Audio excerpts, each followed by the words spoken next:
അതിശക്തമായ കാറ്റിനെ തുടർന്ന് കോതമംഗലം വേങ്ങൂരിൽ അംഗൻവാടിക്ക് മുകളിലേക്ക് മരം കടപുഴകി വീണു. കുട്ടികളും അംഗൻവാടി ജീവനക്കാരും അത്ഭുതകരമായാണ് രക്ഷപ്പെട്ടത്. ആലുവ പെരിയാറിൽ ജലനിരപ്പ് ക്രമാതീതമായി ഉയർന്നു. ശിവരാത്രി മണപ്പുറം പൂർണ്ണമായും വെള്ളത്തിനടിയിലായി.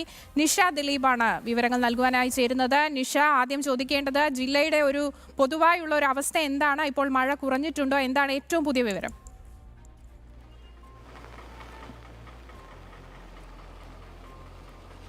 ആര്യ, ശക്തമായ മഴ ഇടവിട്ട് തന്നെ ജില്ലയുടെ പല ഭാഗങ്ങളിലും പെയ്യുകയാണ്. എന്തായാലും മഴയിൽ വലിയ നാശനഷ്ടങ്ങളും പലയിടത്തു നിന്നും ഉണ്ടാകുന്നുണ്ട്.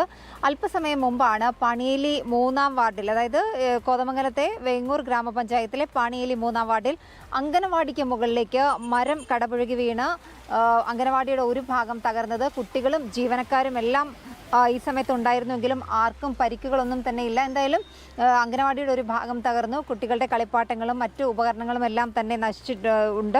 സമീപത്തെ സബ് സെന്ററിന് മുകളിലേക്കും മരം കടപുഴകി വീണിട്ടുണ്ട്. ഇങ്ങനെ ജില്ലയിൽ പലയിടങ്ങളിലും മരം കടപുഴകിയും ഇലക്ട്രിക് പോസ്റ്റുകൾ തകർന്നുമൊക്കെ അപകടങ്ങൾ ഉണ്ടാകുന്നുണ്ട്.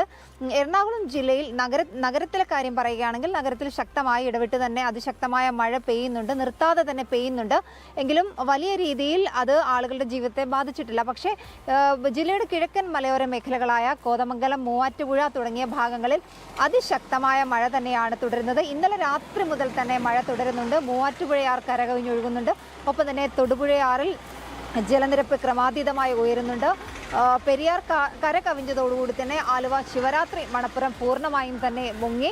എന്തായാലും പൂയംകുട്ടി ആറും കരകവിഞ്ഞൊഴുകുന്നു. അതുകൊണ്ട് തന്നെ ഇതിൻ്റെ ആറിൻ്റെ സമീപ പ്രദേശങ്ങളിലൊക്കെ താമസിക്കുന്ന ഈ ആദിവാസി ഉന്നതികൾക്കൊക്കെ ജാഗ്രതാ നിർദ്ദേശം നൽകിയിട്ടുണ്ട്. ബ്ലാവന പോലുള്ള ആദിവാസി ഉന്നതികൾ ഏതാണ്ട് ഒറ്റപ്പെട്ട നിലയിൽ തന്നെ തുടരുകയാണ്. ബ്ലാവനയിലെ ജങ്കാർ സർവീസുകളടക്കം നിർത്തിയതോടുകൂടി തന്നെ ബ്ലാവന പോലുള്ള ആദിവാസി ഉന്നതികൾ പൂർണ്ണമായും തന്നെ ഒറ്റപ്പെട്ടു. എന്തായാലും ഈ നദീതീരങ്ങളിലുള്ളവർക്ക് ജാഗ്രതാ നിർദ്ദേശം നൽകിയിട്ടുണ്ട്. മൂവാറ്റുപുഴയിൽ ഈ മൂവാറ്റുപുഴയാർ കരകവിഞ്ഞൊഴുകിയതിനെ തുടർന്ന് ആ ഭാഗങ്ങളിലുണ്ടായിരുന്ന ആളുകൾക്ക് താമസിക്കാനായി ദുരിതാശ്വാസ ക്യാമ്പ് തുറന്നിട്ടുണ്ട്. അങ്ങനെ എല്ലാ സജ്ജീകരണങ്ങളോടും കൂടി തന്നെ ജില്ലാ ഭരണകൂടം മുന്നോട്ട് പോവുകയാണ്. ജില്ലയിലെ കിഴക്കൻ മലയോര മേഖലകളിലാണ് ഏറ്റവും കൂടുതൽ മഴക്കെടുതി രൂക്ഷമായിട്ടുള്ളത്. തീരദേശങ്ങളിലേക്ക് വരികയാണെങ്കിൽ ചെല്ലാനം പോലുള്ള സ്ഥലങ്ങളിൽ വേലിയേറ്റത്തെ തുടർന്നുള്ള കടലാക്രമണമാണ് നിലവിലുണ്ടായിക്കൊണ്ടിരിക്കുന്നത്. ഈ വെള്ളം പലയിടങ്ങളിലും കയറുന്നുണ്ട്. ഈ ചെല്ലാനത്തൊക്കെ പലയിടങ്ങളിലും വെള്ളം കയറുന്നുണ്ടെങ്കിലും അതിശക്തമായ കടൽക്ഷോഭമൊന്നും നിലവിൽ റിപ്പോർട്ട് ചെയ്തിട്ടില്ല. അപ്പോൾ അങ്ങനെയാണെങ്കിൽ ജില്ലയിൽ പൊതുവെ സമാധാനമായ ഒരു രീതിയിൽ തന്നെയാണ് കാര്യങ്ങൾ പോകുന്നതെന്ന് മനസ്സിലാക്കാൻ സാധിക്കുമോ? അതോ അനിഷ്ട സംഭവങ്ങൾ എന്തെങ്കിലും ഈ മഴയെ തുടർന്ന്, വെള്ളപ്പൊക്കത്തെ തുടർന്ന് ഉണ്ടായിട്ടുണ്ടോ?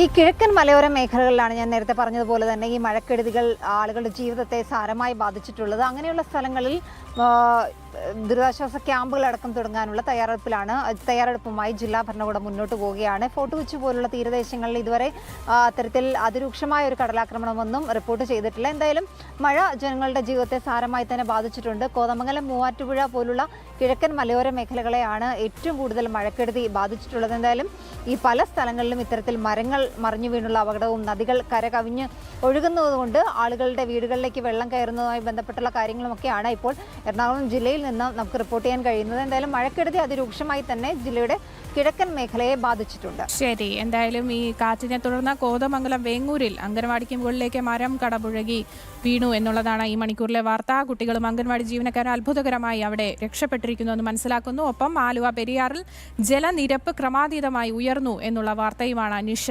ദിലീപ് തരുന്നത് കൊച്ചിയിൽ നിന്നും. ഇനി